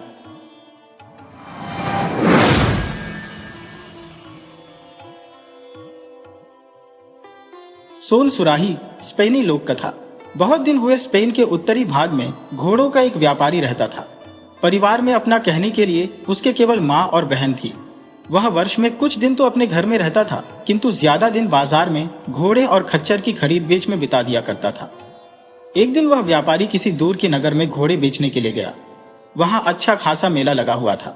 वहीं उसने एक अत्यंत सुंदर लड़की देखी जो अपने हाथ की बुनी हुई कुछ ऊन मेले में बेचने के लिए लाई थी। वह लड़की इतनी सुंदर थी कि व्यापारी उस पर मोहित हो गया और उससे शादी कर अपने घर ले आया। लेकिन उसकी माँ और बहन बहू को देखकर खुश नहीं हुई, क्योंकि वह गरीब बाप की बेटी होने के कारण अपने साथ दहेज नहीं लाई थी। शादी के लगभग साल भर बाद व्यापारी की पत्नी ने एक सुंदर लड़की को जन्म दिया, लेकिन इसके थोड़े ही दिन बाद वह अपने पति और बच्ची को रोता छोड़कर चल बसी। कुछ वर्ष बाद व्यापारी की माँ भी मर गई। व्यापारी की माँ छोटी बच्ची को बहुत प्यार करती थी और उसकी बड़ी देखभाल करती थी, लेकिन उसकी बहन जुआना उससे बड़ी घृणा करती थी। जब लड़की बड़ी हुई तो उसकी बुआ ने उसे ऐसे काम करने को दिए जो घर में सबसे मुश्किल थे। उसका पिता घर पर रहता तो उसे कभी ऐसे काम न करने देता, लेकिन वह प्रायः घर से बाहर ही रहता था, इसलिए जुआना उसे बहुत तंग किया करती थी। वह बेचारी मार के डर से पिता के आने पर बुआ की शिकायत भी नहीं कर सकती थी। उस छोटी लड़की का नाम कौनचिता था। उसकी बुआ ने उसे जितने भी छोटे बड़े काम सौंप रखे थे, उनमें सबसे मुश्किल काम झरने से पानी भरकर लाने का था। यह झरना घर से बहुत दूर था। झरना एक पहाड़ी की चोटी के नीचे था। इस पहाड़ी के बारे में लोगों का विश्वास था कि वहां भूत प्रेत रहते हैं। पहाड़ी की चोटी पर एक महल के खंडहर बने हुए थे। गांव के बुजुर्ग लोगों का कहना था कि रात के समय उस महल में मशालें जलती देखी गई है और तरह तरह के गाने की आवाजें भी सुनी गई है। लेकिन कौनचिता ने कभी ऐसी कोई बात न देखी थी, बल्कि उसे तो वहां जाने में बड़ा आनंद आता था, क्योंकि वहां उसे बड़ी शांति मिलती थी। इसी प्रकार दिन बीतते रहे। कौनचिता की 17वीं सालगिरह आई। अब वह फूल की तरह सुंदर और मोहक बन गई थी। पड़ोस में ही एक ईसाई युवक रहता था, कार्लो। वह कौनचिता से प्रेम करता था। कौनचिता भी उससे प्रेम करती थी। वे दोनों इस प्रतीक्षा में थे कि कब कौनचिता के पिता घर लौटें और वे दोनों उनका आशीर्वाद प्राप्त करें। कार्लो स्वभाव का बड़ा नेक और दयालु था। सुंदर तो था ही। दोनों को विश्वास था कि कौनचिता के पिता इस रिश्ते के लिए मना नहीं करेंगे। फिर कार्लो के पिता और कौनचिता के पिता में पुरानी गहरी दोस्ती भी थी। संयोगवश कौनचिता की सालगिरह सेंट जॉन त्योहार से पहले दिन पड़ती थी। यह ईसाइयों का बहुत बड़ा त्योहार है। ईसाइयों का विश्वास है कि इस दिन मुर्दे कब्रों से उठ खड़े होते हैं। उस दिन रात के समय शहर में एक बड़ा नाच होने वाला था और कौनचिता ने कार्लो को वचन दिया था कि वह नाच में अवश्य मिलेगी। वह नाच के लिए तैयार होने लगी। उसने अपनी सबसे सुंदर पोशाक पहनी, फूलों वाला रेशमी शाल निकाला, फिर अपने लंबे सुनहरी बालों में सुगंधित तेल डालकर और फूल लगाकर अपनी बुआ के पास पहुंची। उसे देखते ही उसकी बुआ नाराज होकर बोली, घर में पानी की बूंद भी नहीं है और तुझे नाच में जाने की सूझ रही है। अभी तो नाच में 1 घंटे की देर है। जा, झरने से थोड़ा पानी तो भर ला। कौनचिता ने विनती करते हुए कहा, बुआ जी, इस समय झरने पर जाना क्या जरूरी है? रात को पानी का क्या होगा? मैं नाच के लिए पूरी तरह से तैयार हो चुकी हूँ। मैं बिल्कुल थक जाऊंगी और मेरे सब कपड़े खराब हो जाएंगे। कहो तो मैं पास वाले नल से पानी ले आऊं। वह कोई पानी में पानी है, उसकी बुआ बोली। उसे तो कुत्ते भी नहीं पिए, नालायक, काम छोड़ती। कौनचिता की आंखों में आंसू आ गए। उसने मुंह से एक शब्द भी नहीं निकाला और घड़ा उठाकर झरने से पानी भरने चल दी। उसने सोचा कि यदि मैं जल्दी ही लौट आऊं तो अभी भी नाच में जा सकती हूँ, क्योंकि समय अभी काफी था। लेकिन घंटों बीत गए। गाना बजाना बहुत कुछ हो चुका था, कुछ हो रहा था, लेकिन कौनचिता नहीं आई। कार्लो इधर उधर कौनचिता के बारे में लोगों से पूछता फिर रहा था, लेकिन किसी से उसे उसका पता नहीं मालूम हुआ। उसे शक हुआ कि कहीं वह बीमार तो नहीं पड़ गई और वह फौरन ही उसके घर की ओर चल दिया। लेकिन जब वह वहां पहुंचा तो उसे जुआना की ही मनहूस सूरत दिखाई दी। कौनचिता का कहीं पता न था। जुआना इस समय इतना डरी हुई थी कि उसने दरवाजा भी डरते डरते खोला। क्या बात है बुआ, कौनचिता कहाँ है? उसने जुआना से पूछा। मैंने उसे कई घंटे पहले झरने पर भेजा था, जुआना ने उत्तर दिया। उसके बाद से ही वह गायब है। जब बहुत देर हो गई और दिन छिपने को आया और वह तब भी नहीं लौटी तो मैं झरने पर गई थी। उसके घड़े तो झरने के पास रखे हुए थे, लेकिन वह खुद कहीं नहीं दिखाई दी। मैं बहुत देर तक खड़ी हुई जोर जोर से आवाज लगाती रही, लेकिन कोई उत्तर नहीं मिला। फिर मैं कुछ देर खड़ी होकर आवाजें सुनती रही। मैंने घोड़ों की टापों की आवाजें सुनी। ऐसा लग रहा था मानो बहुत से घुड़सवार मेरी ओर आ रहे हो। मैं इतना डर गई कि एक चट्टान के पीछे छिप कर बैठ गई। थोड़ी देर बाद मेरे सामने से बहुत से घुड़सवार गुजरे, जिन्होंने अजीब तरह की पोशाकें पहनी हुई थी। उनके सिर पर सफेद कफन सा बंधा हुआ था। उन सबके चेहरे सफेद थे और वे बहुत दुबले पतले थे। कोई भी पहचानने में नहीं आ रहा था। मैं इस कदर डर गई कि वहीं बेहोश हो गई। वे लोग वहां से धीरे धीरे चल रहे थे और इधर उधर बिल्कुल नहीं देख रहे थे। जब मुझे होश आ गया तो मैं वहां से भागकर घर आई और दरवाजा बंद करके बैठ गई। लेकिन कौनचिता का क्या हुआ? वह मुझे कहीं नहीं दिखाई दी। कहीं वही लोग तो उसे नहीं ले गए? जब जुआना यह बता रही थी तो कार्लो डर के मारे पीला पड़ता जा रहा था। उसे मालूम था कि उससे अगले दिन सेंट जॉन का त्योहार है। उस रात घड़े हुए मुर्दे भी उठ खड़े होते हैं। वह समझ गया कि जुआना ने जिन्हें देखा था वे स्पेन के मूर लोगों के भूत प्रेत थे। मूर लोगों का राजा जिस जगह दफनाया गया था वे सब लोग वहीं जाया करते हैं। तुम्हारा भला हो, उसने हाथ मलते हुए कहा। तुम्हें मालूम है कि कल सेंट जॉन है और आज घड़े हुए मुर्दे कब्र में से उठे हैं। चारों तरफ भूत प्रेत फैल रहे हैं और तुमने कौनचिता को झरने पर पानी भरने भेज दिया। यदि उसे कुछ भी हो गया तो उसकी मौत की जिम्मेदार तुम होगी। और वह पागलों की तरह भागता हुआ झरने की ओर चल दिया। आकाश में पूरा चंद्रमा निकल रहा था और चारों ओर दिन की सी रोशनी फैल रही थी। जब वह झरने के पास पहुंचा तो उसने देखा कि कौनचिता के घड़े तो वहीं रखे हुए हैं, लेकिन उसका कहीं पता नहीं है। बहुत देर तक वह पहाड़ की चोटी पर चिल्लाता फिरता रहा, लेकिन उसे कौनचिता नहीं मिली। उसने सोचा कि शायद कौनचिता किसी और रास्ते से घर लौट गई हो, इसलिए उसे घर जाकर देख लेना चाहिए। लेकिन घर जाकर उसे सिर्फ जुआना ही दिखाई दी, जो भय से कांप रही थी। कार्लो दरवाजे से ही लौट पड़ा और भागता हुआ फिर झरने की ओर गया। उसने सोचा कि जब दिन निकल आएगा तो वह उसके पद चिन्हों के सहारे उसे तलाश करेगा। उधर कौनचिता के साथ कया भी थी। अब जरा यह सुनो। कौनचिता पानी भरकर घर लौटने की जल्दी में थी और उसने अपने घड़े भर लिए थे। लेकिन जैसे ही वह घड़े उठाकर चलने को हुई कि उसे भी कहीं दूर से बहुत से घुड़सवारों की टापों की आवाज सुनाई दी। अपनी बुआ की तरह भागकर वह भी एक चट्टान के पीछे जा छिपी। उसने देखा कि वे सब घुड़सवार सफेद रंग के हैं और पुराने जमाने की पोशाक पहने हुए हैं और बिल्कुल चुपचाप चल रहे हैं, मानो किसी राजा की अर्थी के साथ जा रहे हो। सभी सिपाही से मालूम पड़ते थे, लेकिन उनकी शक्लें इतनी अजीब थी कि कौनचिता फौरन समझ गई कि ये भूत प्रेत हैं और इस दुनिया के लोग नहीं हैं। डर के मारे वह थर थर कांपने लगी। जब सब घुड़सवार वहां से गुजर चुके तो कौनचिता चट्टान के पीछे से निकली और जल्दी से अपने घड़े उठाकर भागने के लिए तैयार हो गई। भूत प्रेतों के इस स्थान पर अब वह जरा भी नहीं ठहरना चाहती थी। लेकिन जैसे ही वह अपने घड़े झरने के पास से उठा रही थी, झरने के दूसरी ओर एक स्त्री प्रकट हुई। उसके कपड़े सफेद रेशम के बने हुए थे और चांद की रोशनी में वे इस तरह चमक रहे थे मानो उन पर चांदी से किसी ने कढ़ाई बुनाई कर रखी हो। उसके लंबे लंबे काले बाल कंधों पर से लटक कर घुटनों के नीचे तक जा रहे थे। वह सुंदर तो थी लेकिन पीली पड़ी हुई थी। वह छपुचाप खड़ी हुई कौनचिता की ओर देख रही थी। कौनचिता के डर के मारे प्राण निकले जा रहे थे। अंत में कौनचिता ने साहस करके पूछा, आप मुझसे कुछ कहना चाहती है क्या? हाँ, उस स्त्री ने धीमी और मीठी आवाज में उत्तर दिया। अगर तुम चाहो तो मेरा एक बड़ा काम कर सकती हो, क्योंकि उस काम को करने के लिए तुम्हारी जैसी ही किसी निर्दोष और सुंदर लड़की की जरूरत है। मैं कई साल से तुम्हारी जैसी ही किसी लड़की की बात में हर साल इसी दिन इस झरने के पास आया करती हूँ, लेकिन तुम जैसी कोई लड़की मुझे आज तक नहीं मिली। तुम ही पहली लड़की हो जो आज मुझे मिली हो। कॉन्चिता कार्लो और उसके साथ नाचने की बात सोचने लगी, लेकिन उस स्त्री की आवाज में इतनी मिठास और करुणा थी कि कॉन्चिता से उससे मना नहीं किया गया। उसने धीरे से कहा, मैं आपकी मदद करूंगी। अच्छा तो मेरे साथ आओ, वह बोली, और कॉन्चिता अपने घड़े वही झरने के पास छोड़कर उस स्त्री के पीछे पीछे चल दी। दोनों चुपचाप बहुत देर तक चलती रही। अंत में वे एक पहाड़ी गुफा के द्वार पर आई, जिसका मुंह एक काले पत्थर से बंद था। स्त्री ने जो ही अपना हाथ उस गुफा के दरवाजे पर रखा, वह पत्थर हट गया। इसके बाद वह गुफा कॉन्चिता को साफ साफ दिखाई देने लगी। वह स्त्री कॉन्चिता से बोली, अपनी आंखें बंद कर लो और मेरा हाथ पकड़ लो, मैं तुम्हें अपने पीछे पीछे ले चलूंगी। उस स्त्री का हाथ बर्फ की तरह ठंडा था। दोनों बहुत देर तक चलती रही। अंत में कॉन्चिता को लगा कि वह पहाड़ के नीचे बिल्कुल पाताल में आ गई है। यहाँ आकर वह स्त्री रुक गई और बोली, अब तुम अपनी आंखें खोल लो। कॉन्चिता ने अपनी आंखें खोल ली। गुफा का दृश्य देखकर उसकी आंखें चौधिया गई। ऐसा प्रतीत होता था मानो गुफा में चारों ओर हीरे ही हीरे जड़े हुए हैं। हीरे मोतियों की चट्टानें उसके सामने पड़ी हुई थी और छत पर भी हीरे ही हीरे लगे हुए थे। उसके चारों ओर जो कुछ भी था बड़ी तेजी से चमक रहा था, लेकिन यह सब चीजें किसी ऐसी रोशनी में चमक रही थी जो न तो सूर्य की ही हो सकती थी और न ही चांद की। पता नहीं चल रहा था कि वह रोशनी कहां से आ रही है। मेरे पास आकर बैठो, वह स्त्री कॉन्चिता से बोली, फिर मैं तुम्हें अपनी कहानी सुनाऊंगी और बताऊंगी कि तुम किस प्रकार मेरी सहायता कर सकती हो। कॉन्चिता उसके पास आकर बैठ गई। उस स्त्री ने अपनी कहानी शुरू की। आज से सदियों पहले मैं भी तुम्हारी तरह एक सुंदर सी बच्ची थी। मेरा जन्म मूर परिवार में हुआ था। उन दिनों मूर और ईसाई लोगों में बड़ी लड़ाई चला करती थी। एक बार उन लोगों ने हमारे शहर को घेर लिया और मैं उनके घेरे में आ गई।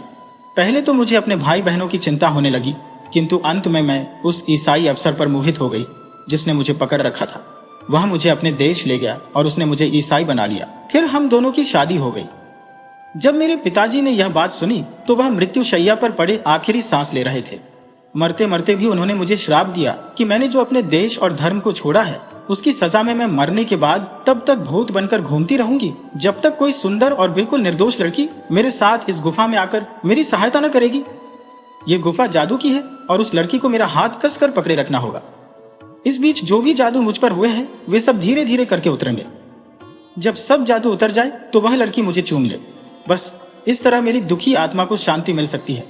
लेकिन क्या तुम में इतना साहस है कि तुम मेरा हाथ पकड़े बैठी रहो? मैं कोशिश तो जरूर करूंगी, कॉन्चिता ने साहसपूर्ण शब्दों में उत्तर दिया।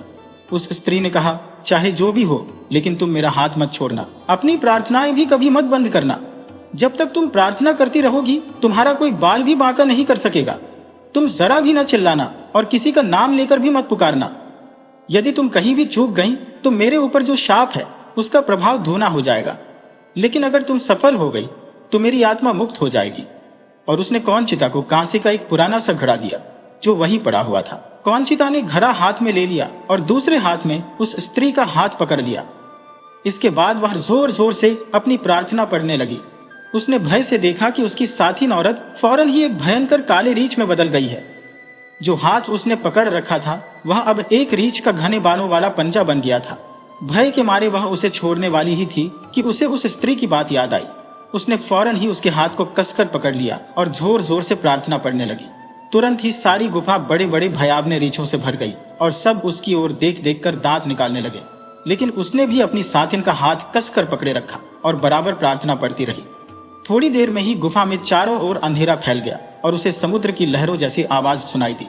इन लहरों की दहाड़ के साथ ही उसे कुछ घुड़सवारों की आवाज आई जो गुफा के ऊपर से गुजर रहे थे। फिर सब शांत हो गया, लेकिन थोड़े ही देर बाद अचानक उसके कानों में कार्लो की आवाज आई, कॉन्चिता, कॉन्चिता, तुम कहाँ हो? प्यारी कॉन्चिता, तुम कहाँ हो? उसने रीछ का हाथ पकड़े ही पकड़े कार्लो की बात का जवाब देना चाहा, लेकिन तभी उसे ध्यान आया कि वह कहाँ है और उसे ऐसा नहीं करना चाहिए। कार्लो की आवाज अब भी बराबर उसके कानों में आ रही थी, कॉन्चिता, कॉन्चिता। उसने उन आवाजों की परवाह न करके जोर जोर से अपनी प्रार्थना पढ़नी शुरू कर दी। धीरे धीरे वह आवाज भी आना बंद हो गई। अंत में गुफा में फिर रोशनी आना शुरू हो गई और उसी प्रकार हीरे चमकने लगे। उसके हाथ में जो पंजा था वह धीरे धीरे और भी ठंडा होने लगा और उसकी शक्ल भी बदलने लगी। उसने डर के मारे अपनी आंखें बंद कर ली और सोचने लगी कि उसके हाथ में जो हाथ है उसका अब क्या हो रहा है। थोड़ी देर बाद उसे फुंकारने की सी आवाज सुनाई दी और उसने डरते डरते आंखें खोलकर देखा कि उसकी साथिन स्त्री अब एक बहुत लंबे और मोटे सांप में बदल गई थी। तुरंत ही उसके चारों ओर गुफा में सांप ही सांप दिखाई देने लगे जो उसको डसने की कोशिश करने लगे। लेकिन कौनचिता ने भी अपने हाथ वाले सांप को पकड़े ही रखा और जोर जोर से अपनी प्रार्थना पढ़ती रही। थोड़ी देर में सब सांप गायब हो गए। जहां वह खड़ी थी वहां आग की ऊंची ऊंची लपटें उठने लगी और उसने अपने आप को लाल लाल लपटों के बीच पाया। उसके हाथ का सांप अब एक जलती और दहकती हुई लाल सलाख में बदल गया। वह डरकर उसे छोड़ने ही वाली थी कि उसे फिर अपनी दुखिया साथिन का ध्यान आया। वह उसको पकड़े खड़ी रही और अपनी प्रार्थनाएं दुहराती रही। अब उसने देखा कि वह स्त्री फिर से प्रकट हो रही है। उसने जो जलती हुई सलाख पकड़ रखी है वह फिर कोमल सफेद हाथ में बदल गई और थोड़ी थोड़ी आग उसके चारों ओर जल रही है। अच्छा, अब मुझे चूम लो, उस स्त्री ने धीरे से कहा। कौनचिता ने डरते डरते आग की लपटों पर झुककर उसे चूम लिया। फौरन ही आग गायब हो गई और चारों ओर ठंडक फैल गई और सब शांत हो गया। कौनचिता का जो हाथ उस स्त्री के हाथ को पकड़े हुए था वह अब खाली था, लेकिन अंधेरे में भी कौनचिता को किसी की लंबी और संतोषपूर्ण सांस सुनाई दी और उसे बड़े जोर की नींद आ गई। जब वह सोकर उठी तो उसने अपने को झरने के पास पाया। पास ही उसके घड़े भरे हुए रखे थे। पहले तो उसने सोचा कि यह सब सपना रहा होगा, लेकिन उसने देखा कि अब भी उसके हाथ में वह घड़ा है जो उस स्त्री ने उसे दिया था।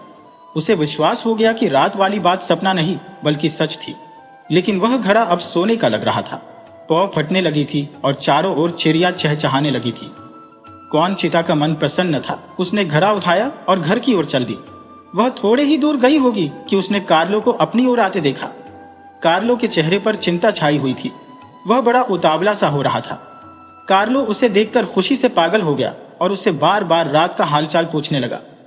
कौनचिता ने उसे रात वाली कहानी कह सुनाई और साथ में वह घड़ा भी उसे दिखा दिया जो उस स्त्री ने कौनचिता को दिया था। कार्लो ने उसे हाथ में ले लिया और उसमें से हाथ डालकर कुछ निकालना चाहा, लेकिन जो भी उसके हाथ में आता वह कंकर पत्थर बन जाता। कौनचिता ने घड़ा उसके हाथ से ले लिया और अपना हाथ डालकर उसमें से कुछ निकाला। जो भी उसके हाथ में आता वही सोने का बन जाता। अरे वाह, कार्लो बोला, मेरे हाथ इतने कमबख्त हैं। जब वे दोनों घर पहुंचे तो जुआना बैठी अपनी भतीजी के शोक में आंसू बहा रही थी। रात भर वह सोचती रही थी कि उसे कौनचिता के साथ इतनी सख्ती नहीं बरतनी चाहिए। वह निश्चय कर चुकी थी कि अब कभी भी उससे नाराज नहीं होगी, लेकिन आदतें इतनी जल्दी नहीं बदल जाती। थोड़े दिनों में ही जुआना फिर उससे उसी तरह नाराज होने लगी और उस पर भारी भारी काम डालने लगी। झरने पर तो उसे अगले दिन से ही भेजने लगी। कौनचिता के पिता जब व्यापार से लौट आए तो उन्होंने कौनचिता की सगाई कार्लो से कर दी। उस घड़े में जो रुपया था उससे उन्होंने अपने गांव के पास ही एक सुंदर सा खेत खरीदा और वहीं घर बनाकर रहने लगे। कौनचिता के पिता जब भी घर रहा करते तो उनके खेत पर जरूर जाते। कौनचिता और कार्लो हर प्रकार से सुखी रहने लगे। उनकी गायों के नीचे सबसे ज्यादा दूध रहता था। उनकी मुर्गियां साल भर में 12 महीने अंडे देती थी और उनके खेत में पेड़ों पर खूब शहद उतरा करता था। इस प्रकार दोनों सुख से अपना जीवन निर्वाह करते रहे। वीडियो अच्छी लगे हो तो इसे लाइक करें और ऐसी ही मज़ेदार कहानियों के लिए चैनल को सब्सक्राइब करें और बेल आइकन दबाएं। ज़्यादा से ज़्यादा अपने दोस्तों को शेयर करें। धन्यवाद।